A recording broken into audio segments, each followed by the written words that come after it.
Mister ladies viewers அனைவருக்கும் வணக்கம். நான் டாக்டர் நித்யா, சித்தா பிசிஷியன்.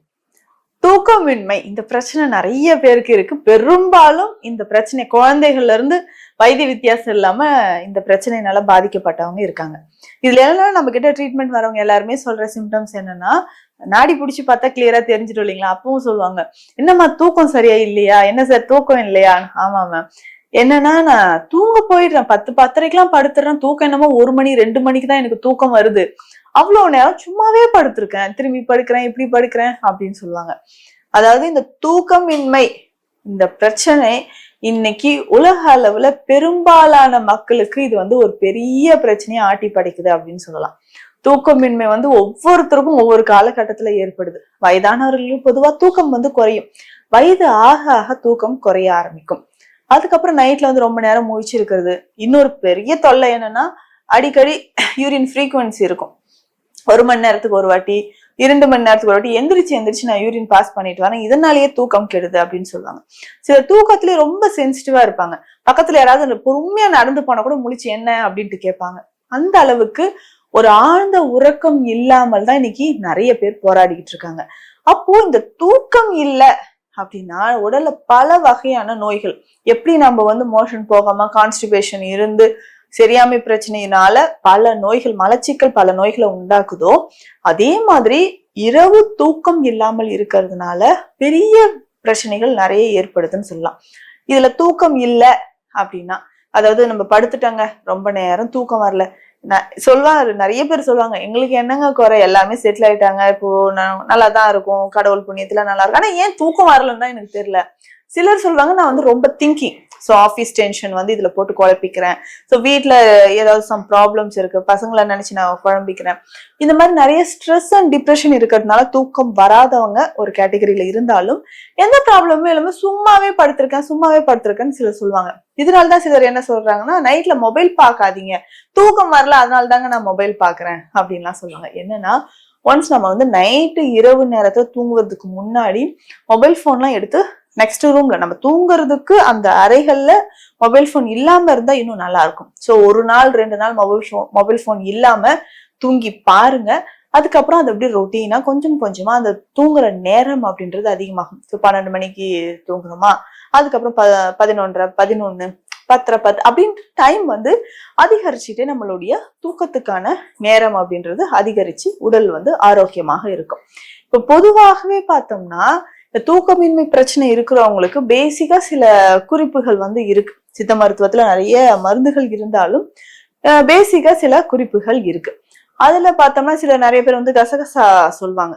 கசகசா சாப்பிட்டா தூக்கம் வரும். உண்மையாலுமே இந்த கசகசா அப்படின்றது அபினி செடி அப்படின்றது, அதுல இருந்து பால் எடுத்து நிறைய ப்ராசஸ் இருக்கு. அதோட விதைகளை தான் நம்ம பயன்படுத்துறோம்.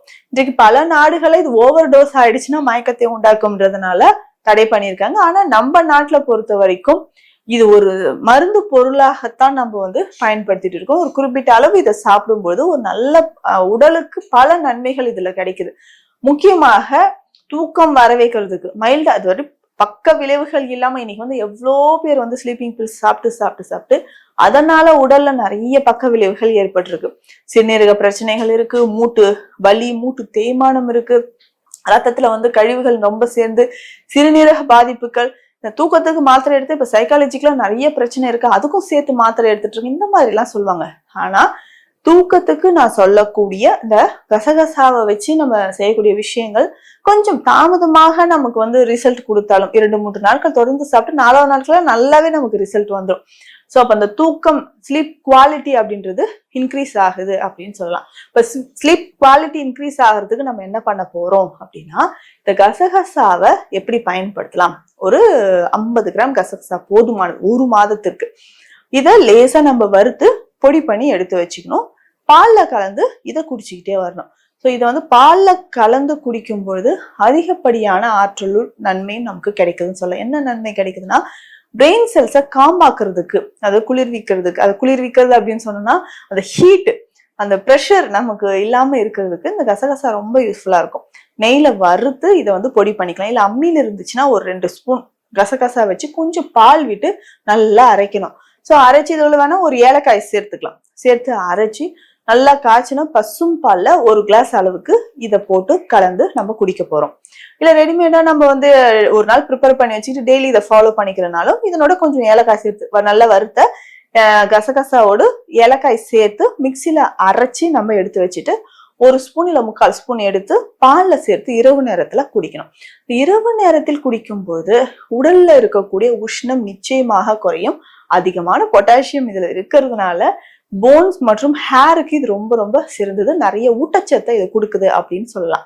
ஸோ கசகசா இதுக்கு மட்டும் இல்ல, எலும்பு தேய்மானத்திற்கு குடல் பகுதியில வந்து செரிமான பிரச்சனைகள் ஏதாவது இருந்தா அதை சரி பண்றதுக்கும் நமக்கு கசகசா பயன்படுது. பொதுவா நிறைய மருந்துகள் முக்கியமா பார்த்தோம்னா ஆண்களுக்கு ஏற்படக்கூடிய பிரச்சனைகள் செய்யக்கூடிய மருந்துகள்லயும் சரி, அதுக்கப்புறம் முக்கியமாக அந்த அல்சர் தொடர்பான மருந்துகளையும் கசகசா நமக்கு ஒரு முக்கிய மூலிகையாக சேருது. இதுவே நான் இல்லைங்க எனக்கு பால் எல்லாம் கலந்து குடிக்க முடியாது, பால் சாப்பிட்டா எனக்கு அலர்ஜி ஆயிடும், வெயிட் கெயின் ஆயிடும், நைட்டு பால் சாப்பிட்டா எனக்கு வந்து அஜீரண தொந்தரவுகள் இருக்கும், கேஸ் ட்ரபிள் ஃபார்ம் ஆகுது, கேஸ் ஃபார்ம் ஆகுது அப்படின்லாம் சொன்னீங்கன்னா இது என்ன பண்றோம்னா வெத்தலையோடு சேர்த்து இந்த கசகசாவை தாராளமாக பயன்படுத்தலாம். ஒரு வெத்தலை நல்ல ஒரு கம்மாறு வெத்திலையோ இல்ல சாதாரண வெத்திலையோ எடுத்துட்டு நுனி காம்பு கிழிச்சிட்டு நடுவுல வந்து இந்த கசகசா ஒரு 1/2 ஸ்பூன் வைக்கணும். இது கூட ஒரே ஒரு ஏலக்காய், ஒரே ஒரு கிராம்பு இல்லைன்னா கொஞ்சம் சீரகம் போட்டு மடிச்சு வாயில போட்டு நல்லா மெல்லணும். இரவு உணவு எடுத்த பிறகு இந்த மாதிரி கசகசா வெத்தலையோடு சாப்பிட்டுட்டு வந்தோம்னா தூக்கத்தை அது வந்து இன்க்ரீஸ் பண்றதுக்கு ரொம்ப ரொம்ப யூஸ்ஃபுல்லா இருக்கும். ஒரு நாள் நமக்கு உறக்கம் இல்லை அப்படின்னா தலைவலி ஸ்டார்ட் ஆகி கண் எரிச்சல்ல தொடங்கி அதுக்கப்புறம் பார்த்தோன்னா ஒற்றை தலைவலியில இருந்து ஃபார்ம் ஆக ஆரம்பிச்சிடும். ஒற்றை தலைவலி வந்து அஜீரணம் சார்ந்த பிரச்சனைகள், வாந்தி அதிகமா எடுக்கிறது, மலச்சிக்கல் தொந்தரவு, இந்த மாதிரி நிறைய பிரச்சனைகள் ஏற்பட ஆரம்பிச்சிடும். அப்போ நமக்கு வந்து இந்த மாதிரி தூக்கமின்மை பிரச்சனை இருந்துச்சுன்னா கசகசாவை மருந்தாக நான் சொன்ன மாதிரி தாராளமாக பயன்படுத்தலாம். இதை செய்யக்கூடிய மருந்துகளும் எக்கச்சக்கமான மருந்துகள் இருக்கு. தூக்கமின்மைக்கு பக்க விளைவுகள் இல்லாத மூலிகை சார்ந்த மருந்துகளும் சித்த மருத்துவத்துல இருக்கு. அதை பயன்படுத்தி நம்ம ஆரோக்கியமாக வாழ முடியும். மீண்டும் அடுத்த பதிவில் சந்திக்கலாம். நன்றி.